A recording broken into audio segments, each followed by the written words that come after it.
calling from the Trib. I'd like to confirm. Hey, I've been getting to run around for 2 hours, and I'm coming up. Can you tell me approximately how much money was missing? Was it over 1,000?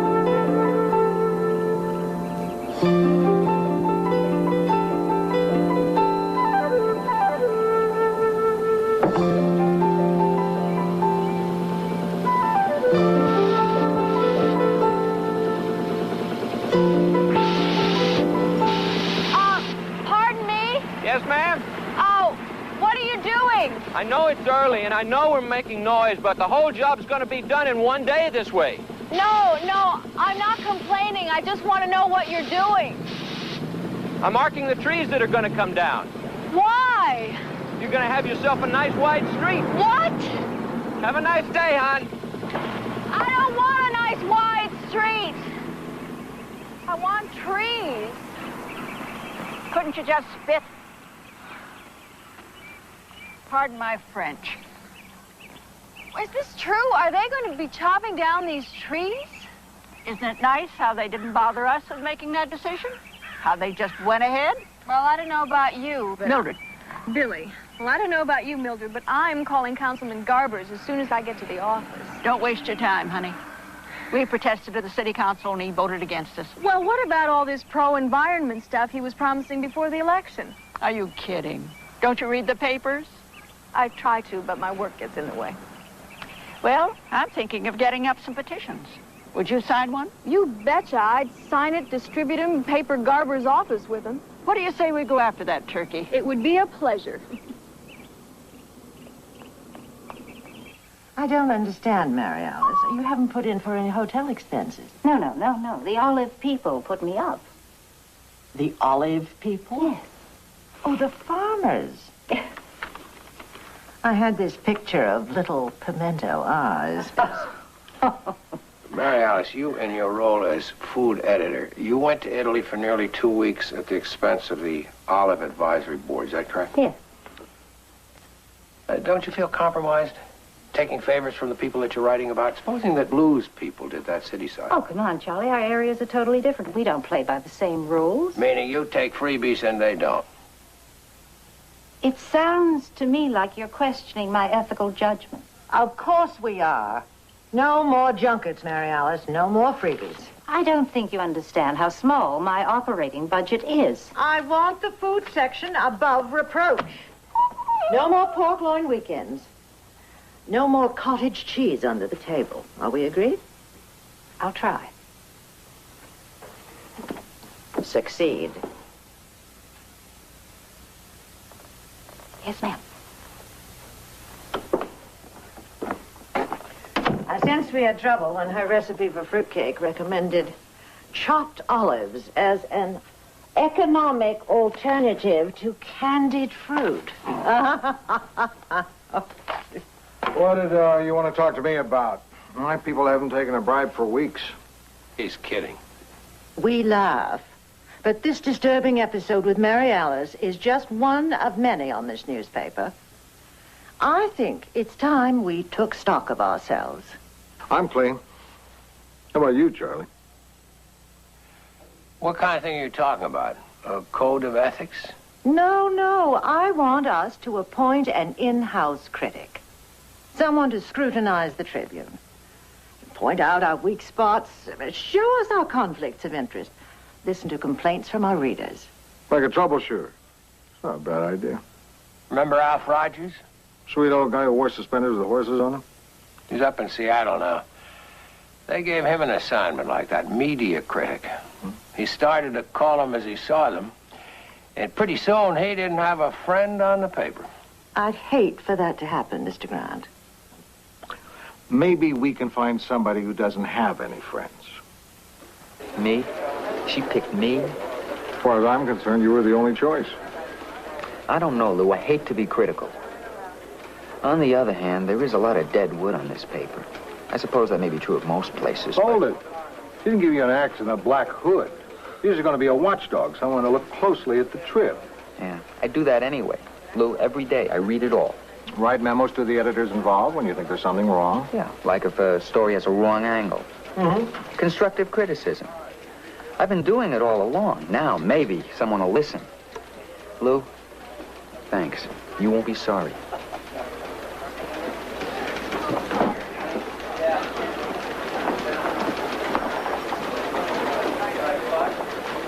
What? Did you want the job? Oh, no. I'm not good at criticizing people. Even now, I can't think of a way to tell you what a bad decision you've just made. What's this? It's all that one-for-all stuff. Miss Pinchon asked me to bring it down. Oh. Is it one for all time of year again? And who says L.A. doesn't have seasons? And I'm supposed to pass the collection plate around the city room? That's the idea. No, we'll see. Who does she think I am? I'm the city editor. Don't have time for this kind of stuff. You got it, Mr. Grant. Good. Well, now, I expect some impressive contributions from Metro this year. Do you really think it's an efficient use of your city editor's time having him pass the collection plate around like this? Well, I don't know. There is certainly an argument to be made for efficiency, Mr. Grant. On the other hand, how can one assess in hours the value of not ticking off one's employer? I take that to mean yes. Okay. I'll do it. But I've got to tell you, I'm really turned off by this guy who's running the campaign. Ronald Ferguson, yes. Little publicity conscious, isn't he? His face on every poster, every TV commercial. I know. But don't worry, Mr. Grant. You won't be subjected to his face for very long. Oh? Oh, that man. Well, please instruct your reporters to do what they can for One for All. I will. Thanks. That's telling her, kid.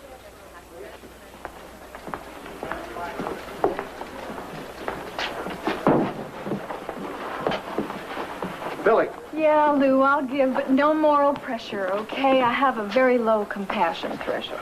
No, I want you to do some digging on this guy. Who is he? Ronald Ferguson. He's running One for All in L.A. And something's wrong. I have it on the best authority.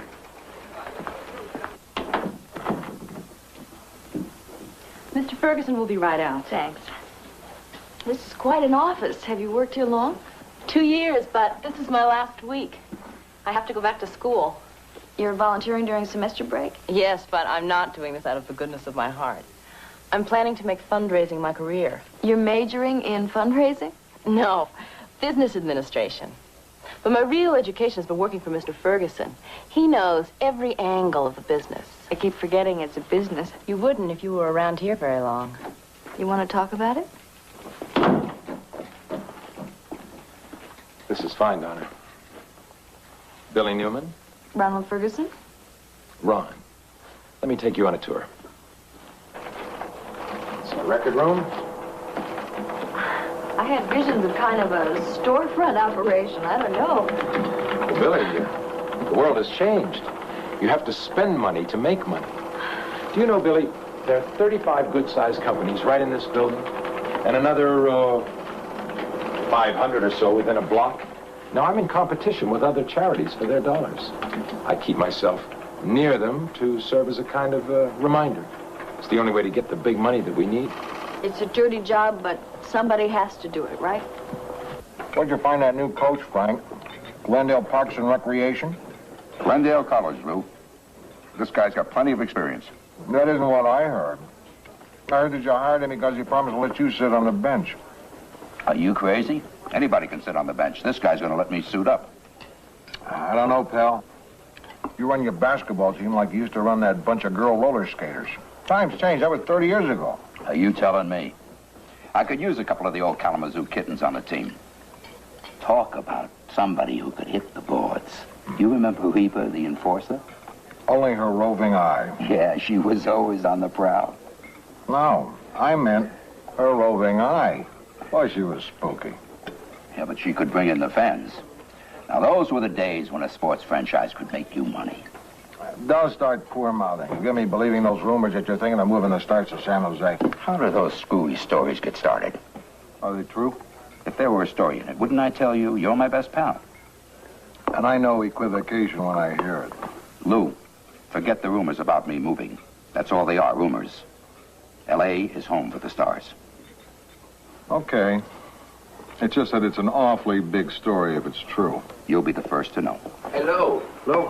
Charlie, what's up? Yeah, listen, I've been waiting out there for Marion. Have you seen her? No. Oh, wait here till she comes. Charlie Hume, meet my friend Franklin Nash. Charlie? Franklin Nash. Gee, this is great. This is great. You know, I have followed the stars since the days of Spud Watkins. You must be a loyal fan. I think this town is full of loyal fans. Listen, I am so loyal. I'm not even going to tell you how nuts you were to fire Johansson. He's a great coach. I appreciate that, Charlie. Charlie, oh, I'm sorry, honey.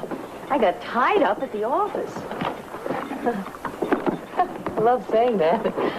Lou, hi. Hi, Marion. Meet Franklin Nash. Marion? Oh, a pleasure. Why did you fire Johansson? That's crazy. Oh. Things, pretty busy at headquarters, huh? Oh, we had a crisis. The group that's been most critical of Reinhardt asked him to address them, and we couldn't reach Reinhardt. And there was nobody to make a decision. What happened? I, made a decision. Is that Dr. Reinhardt, the school board guy? Yeah, except he's running for state superintendent of public instruction. Marion's been doing great volunteer work at the school board for years, so Reinhardt grabbed her. Good for him. You like it, huh? Well, I keep trying to be blasé. But when that paycheck comes every week, I can't keep myself from grinning ear to ear. I don't even care that it's next to nothing. I can't believe what I'm hearing. A grateful employee.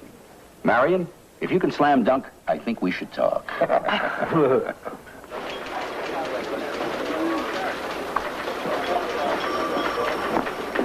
How's it going, Rossi?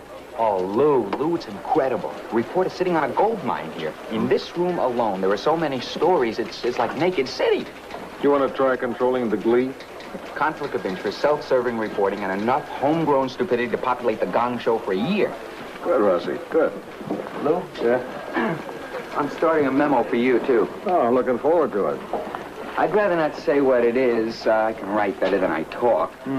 All I can say right now is, watch the tendency to tabloid the leads, okay? Right.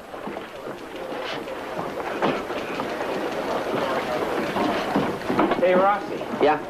Got your memo on how I use too many inflammatory adjectives? Oh, well, for whatever it's worth. Hey, right.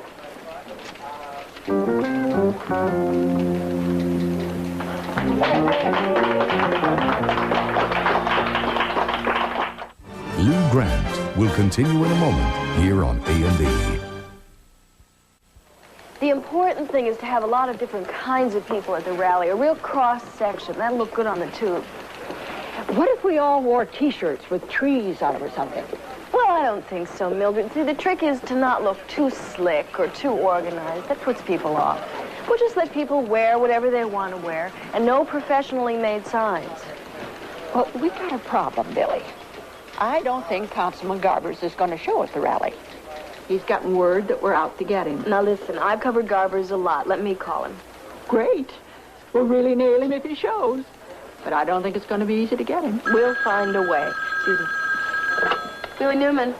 Oh, thanks, operator. Hi, Ike. Yeah, have you got this stuff on the One for All for me? Great. Just let me get it down. Okay, shoot. That's good stuff. Also, Ferguson ran One for All in Atlanta. He talked them into giving him a house, use of a car, and, oh, I love this, membership in a country club and private discotheque. Maybe he took some of the underprivileged people from the discotheque out to the fresh air of the country club. Plus, my friend in Philadelphia, where Ferguson also made his mark, said that they've been investigating and are about to press charges. What'd he do? Well, basically, he was so good at hobnobbing with the wealthy, he forgot he only made $35,000 a year. Only? Well, it wasn't enough for the life he was leading. So charity began at home. Lou, who tipped you off to this? A sweet, gray-haired widow who can go for the jugular like Jack Anderson.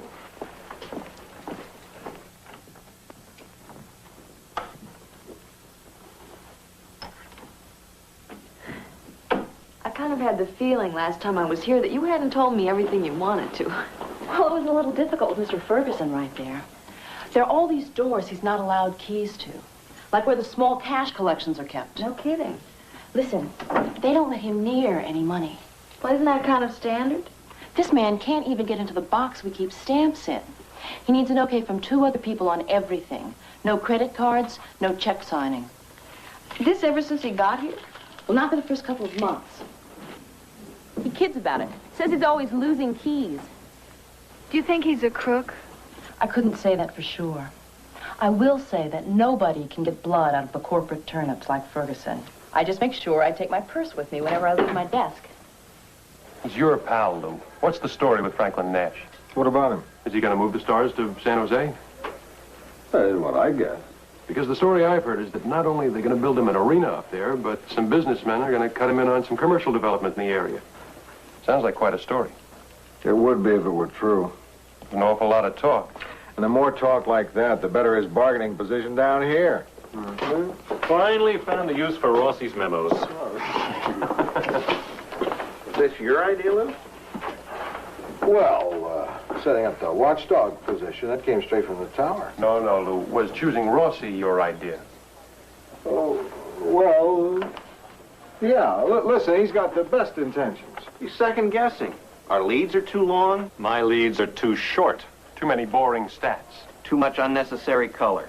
We spend our time reacting to these memos. There'll be no national or foreign news in the paper. You're not behind all this, are you, Lou?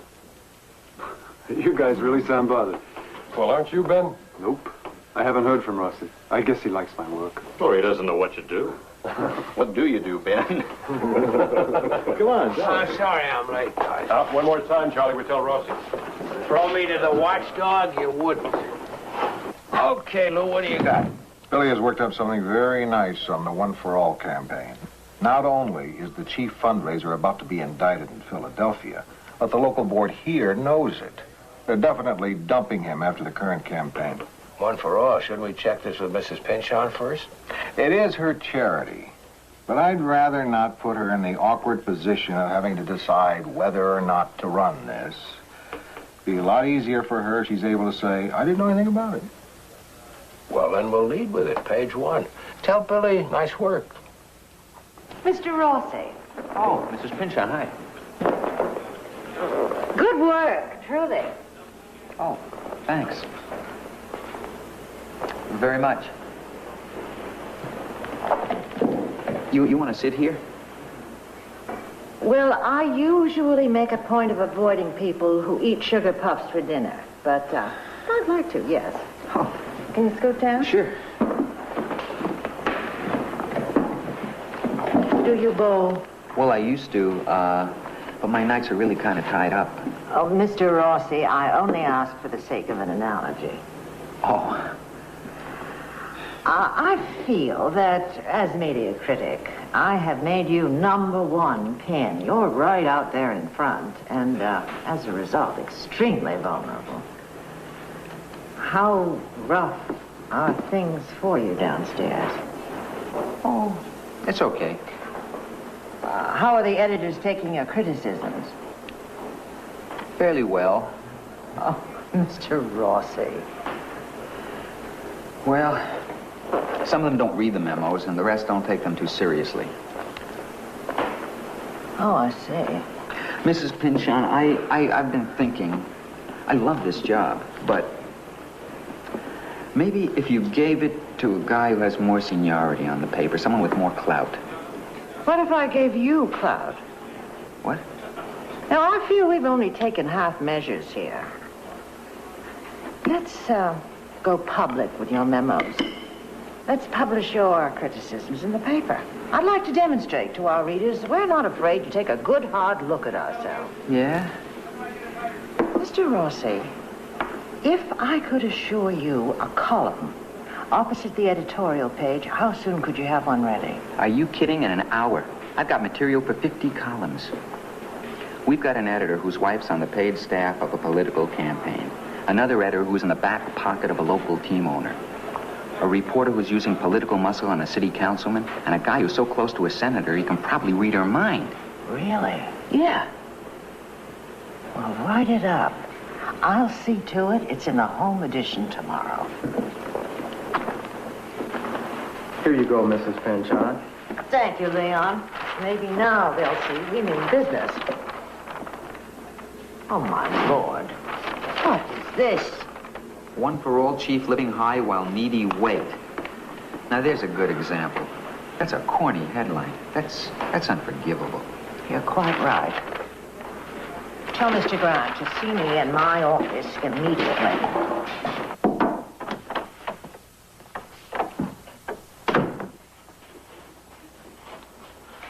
Boss, you said you wanted to see me? Yes, Mr. Grant. Listen, I don't want to be coy about this. I know it's because of the Ferguson story. That's right. And I want you to know, as far as your being our source is concerned, our lips are sealed. You used me to get this off. I told you something in passing I had no idea would appear on page 1, and right now I am so angry with you, I don't think I can control myself. Listen, I'm sorry there was a misunderstanding. Get out. No, I think... Get out!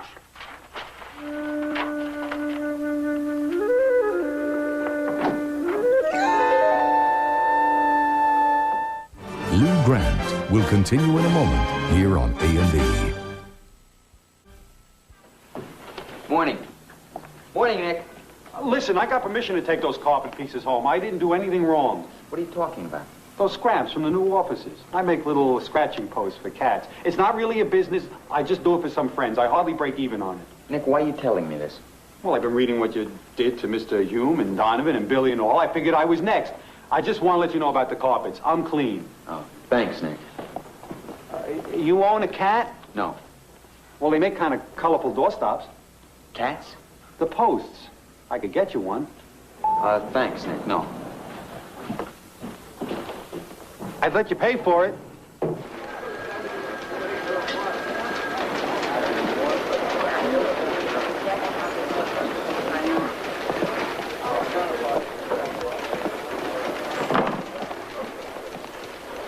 Frosty. Hi. Good morning, Donovan. Can I pour you a cup? In the late winter of 1972, I rode a plane with Helen Emanuel. She just decided to run for the Senate, and she asked me to be her media liaison. I liked her. I thought she'd make a good senator. I quit work here and went with her. We won. I came back to the Trib having learned a lot about politics, about the mutual dependency of candidates and the press, about how to shut off the air conditioning in Holiday Inns. You never asked me, but I think those months made me a better newspaper man. Is that a yes or a no? That's a pour it in your shoe, Rossi.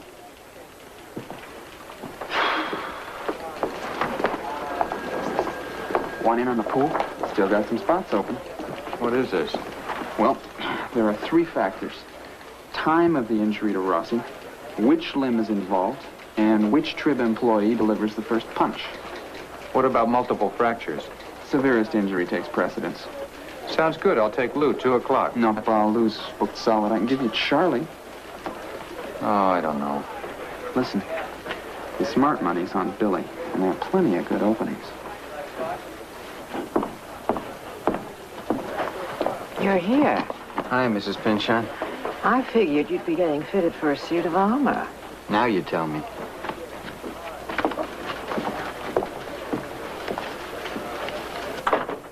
For the record, Mr. Hume, I happen to know Rossi is dead wrong. Morning, Mrs. Pinchot. Thanks. Calling you and Marion strange bedfellows. You're one of the least strange couples I know. Oh, in print. Does this typeface look bigger to you, just that paragraph? I'm sorry for your embarrassment. But Marion is going to have to quit her job. Yeah, I know.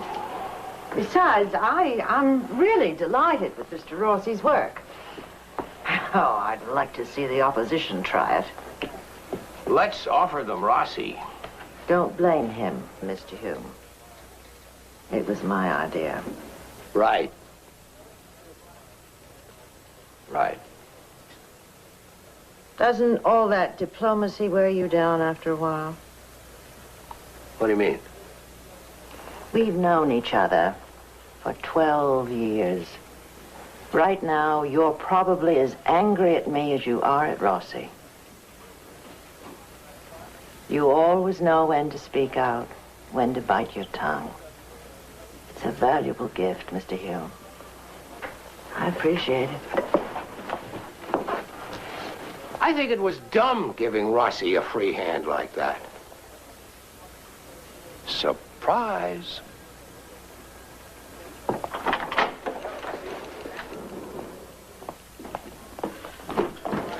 Hey, Rossi. Rossi! Pretty good, Rossi. I'm sure all of Los Angeles is stunned to find out I don't like watching the trees in my neighborhood get chopped down. You've done a great public service. Hey, Billy. Which is worse, Rossi? The fact that I publicly hate what Garbers is doing, or that you keep your feelings about politics private. Billy. We'll never know how the hell you stand on anything, will we? Just calm down. Oh, I hate it when people tell me to calm down. You think the issue is not having opinions. That's not it. It's not letting opinions screw up your story.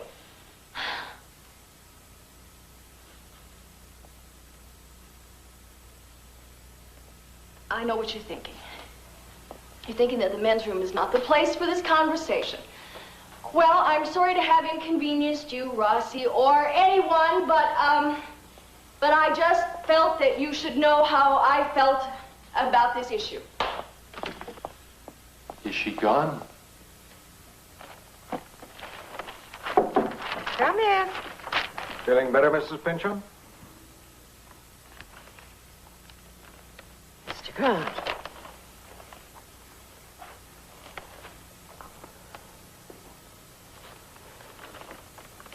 I'm sorry. Get out. I'll come up again tomorrow. It's scrambled eggs again. I'm sorry. Don't apologize, honey. Yeah, you're right. I'm working. You're working. And neither one of us wants to eat out because we already have our shoes off. Right. So, good for me. Good for you.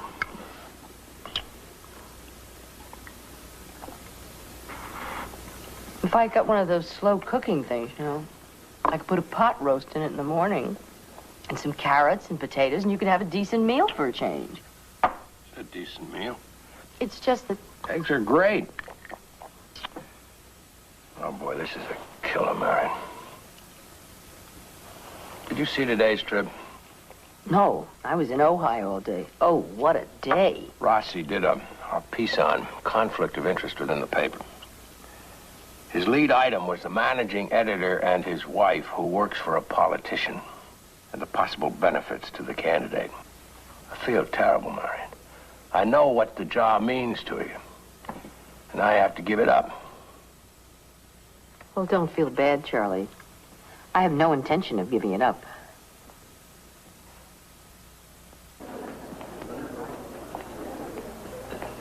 So, I said to her, what kind of idiotic question is that? My job is more important. I suppose once that diplomatic touch is gone, it's gone for good. What's going on here? I mean, she is comparing a job that she has had for 1 month with 30 years of work on newspapers, a career. I understand, I think, what Marion's feeling. Before she took that job, she wasn't sure she could handle it. What? That's ridiculous. I mean, she had been doing practically the same thing as a volunteer for years. Oh, but there's a tremendous difference. Before, if she wasn't doing a good job, she could just walk away from it. But now suddenly she's an employee. People could not like what she's doing. She could be fired, she could fail. That's frightening. Yeah, but she didn't. That's right, she's won.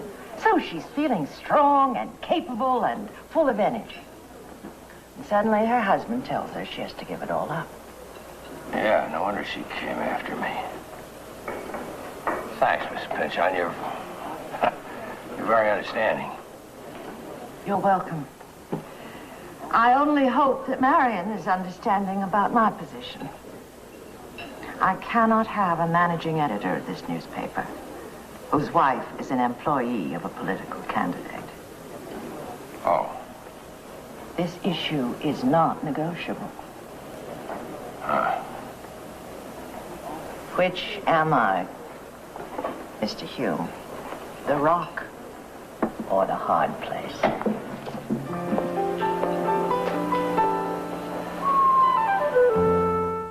Lou Grant will continue in a moment here on A&E.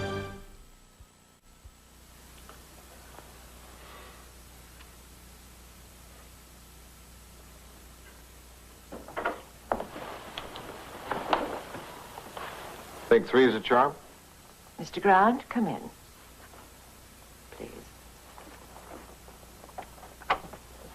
I would like to apologize for my behavior toward you in recent days. It's okay, Mr. Pynchon. No, it's not okay. It's out of the question for me to lose my temper. Why? We ran an expose on your fundraiser and bruised the One for All campaign. Why shouldn't you be sore? Because it's inefficient. And it's often hurtful to the other person, and it certainly is a sign of weakness on my part. I've seen you mad lots of times. You have seen out of sorts. You have seen indignant. What I've been feeling toward you is more along the lines of blind rage. Okay. Let me have it. Unfortunately, it has passed. Listen, I'd feel a lot better if we got it over with. You know, got it all out. You know, you're taking this all very well, Mr. Grant. Well, after all, Miss, it's been 2 days. Yes. And in less time than that, you managed to destroy a year's hard work by thousands of people. Mrs. Pynchon. To say nothing of thousands of others whose chances for therapy, 3 square meals a day, counseling, and rehabilitation have been destroyed. All for the sake of 24 column inches. Did you ever think of them while you were chasing after Ronald Ferguson and One for All with your bucket of tar? Sure I did. Did you think about them when you found out Ferguson was a crook? Oh, we were handling that. If any other organization had done that, we'd have called it covering up. People who give their money to charity have the right to know it's not being wasted. But what about our campaign? All the money we stand to lose. Won't you stand to lose a lot more if people think the whole operation is crooked and not just Ferguson? All right. What about me? My humiliation? The charity I represent being attacked by the newspaper I own. What about me? How do you expect me, as the city editor, to go after any story wherever I find it, no holds barred, if I have to worry that my publisher might be involved in that story? We're talking about a charity, Mr. Grant. I don't do this for myself. My father helped to found One for All. It was my way to be of service to the public. I think your way to be of service to the public is to run the best, freest, and toughest paper in town. If you're doing that right, that's service enough. Mr. Grant, you are absolutely right, and I will thank you not to rub my nose in it. That is all. You may go now.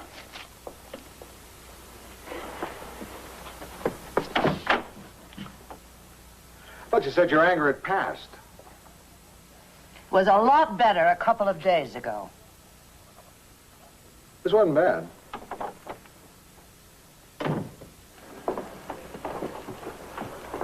Are we ready to go?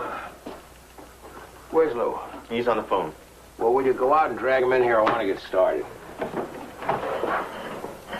He's coming. Sorry, I had to take a call. Okay. Now, look, we have all been called to task, one way or the other, by Joe Rossi's column, and I thought that we should clear the air. And thanks for agreeing to this, Joe. Well, it beats not being talked to at all. Don't count on it. We're all here, so I know it's going to be tough to sort of get the ball rolling. You know what I resent? I resent never being asked for my side of the story.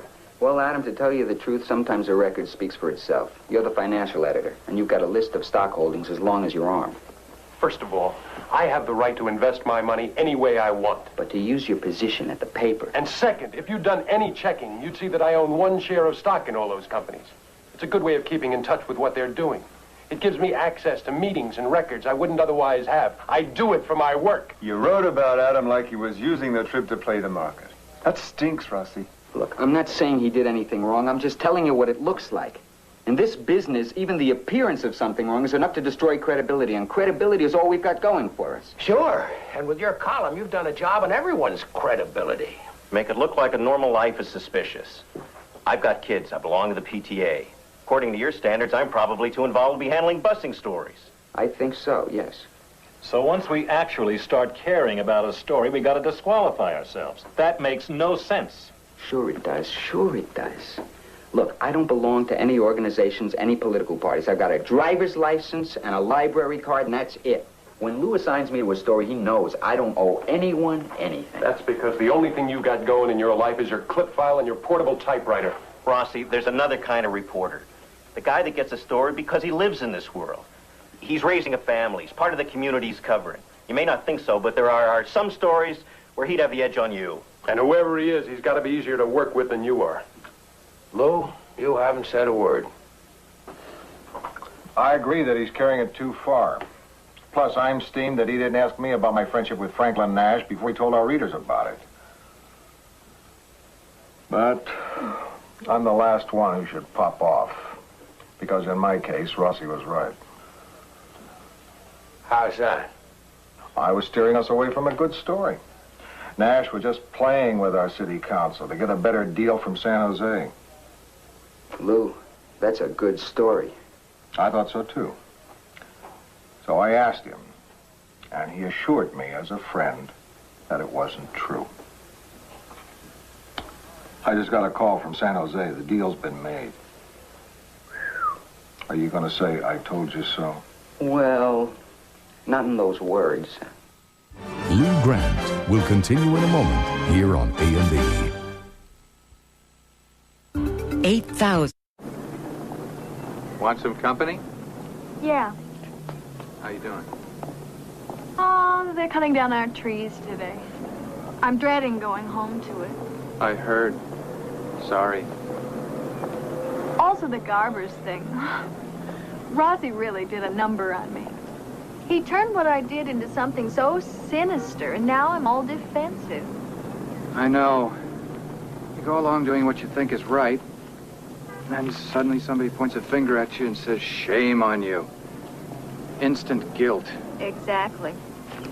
Well, you got to put all that behind you, Billy. Look to the future.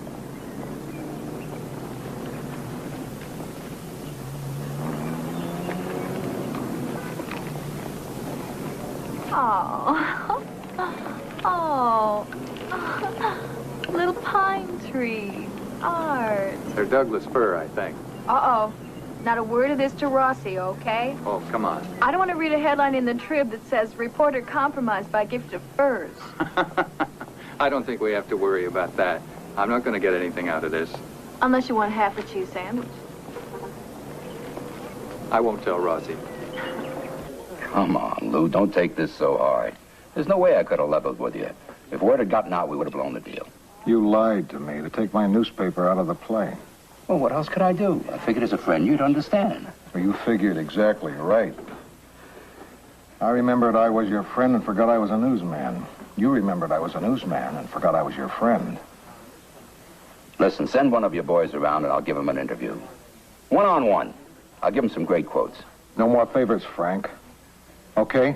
You're overreacting to this, Lou. Yeah, probably. Listen, I gotta get across town in 20 minutes. We're playing Denver. Wanna come? No, it's been a long day. I'm just gonna go home. Next time. Right. Say hi to Laura. Will do.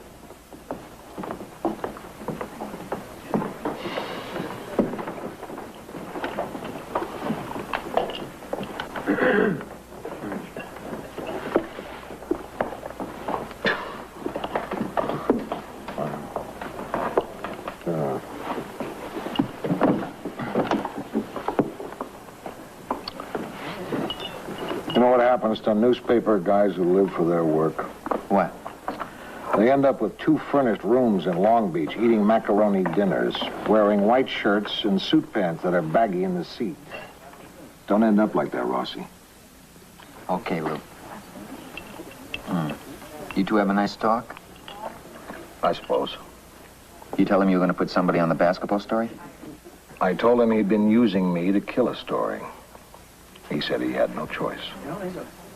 I think you were right, Lou. At the moment, I don't give a damn who was right. All those years. I knew him when he was booking carnivals in Michigan. My little one used to call him Uncle Frank. Didn't take much to erase all that. You got lots of friends, Lou. You're not going to end up in Long Beach.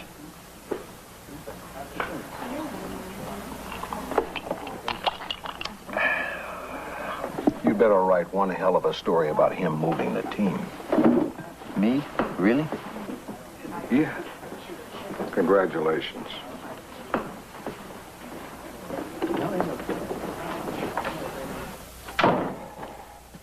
Hello? Naturally. Down in a second.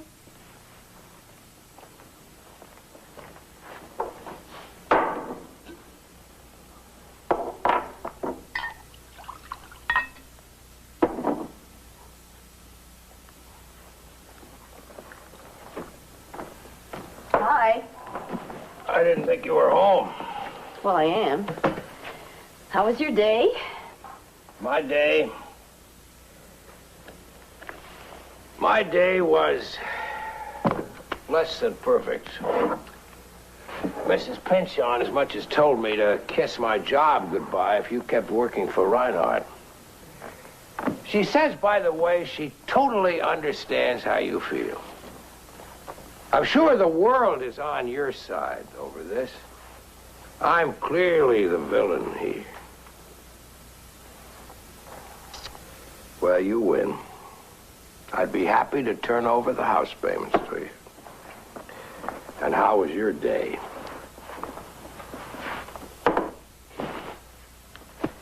You know, all of my adult life, I've adjusted. Not just to you, Charlie, but to the kids, too. Where we live,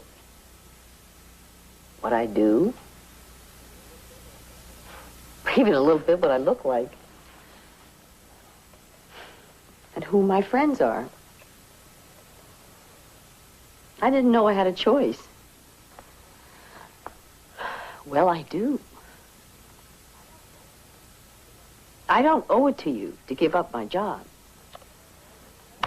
You don't owe me anything.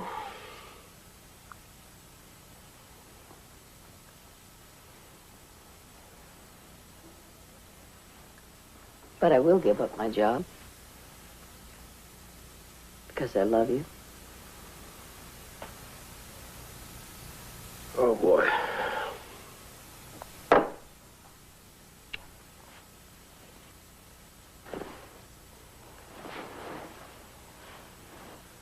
Tell Joe Rossi to keep an eye on me. I'm going to look for something else. Okay, good. Can you get me something at the Trib? You're kidding.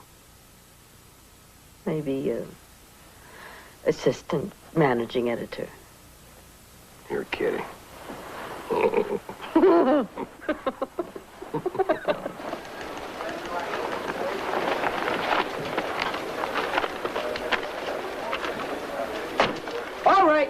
All right, who did it? Now, this isn't funny. We're talking about a reputation here. Rossi, what are you saying? It was you. Hell hath no fury, right? I don't know what you mean. It could have been any one of you, or it could have been all of you. For crying out loud, Rossi, what's your beef? Membership. Someone bought me memberships in all these organizations. Look. Young Socialist Alliance. National Rifle Association, member in good standing. Very sharp-looking card. I don't even belong to the Auto Club. Yeah, you do. Seems like some serious conflicts here. That's not all. The Sierra Club, the John Birch Society, Granada Hills Hadassah, Daughters of the American Revolution. That's just an application for membership. You don't have to worry about that one. Sean Cassidy Fan Club. Hey, this one's a lifetime membership. No. How am I ever going to undo all this? Well, at least we know we can count on your forgiveness. Yeah, well, don't be so sure, Lou. Reverend Rossi. Oh, no. Yep. Eternal Blessings, Mail Order Ministry. No one deserves it more.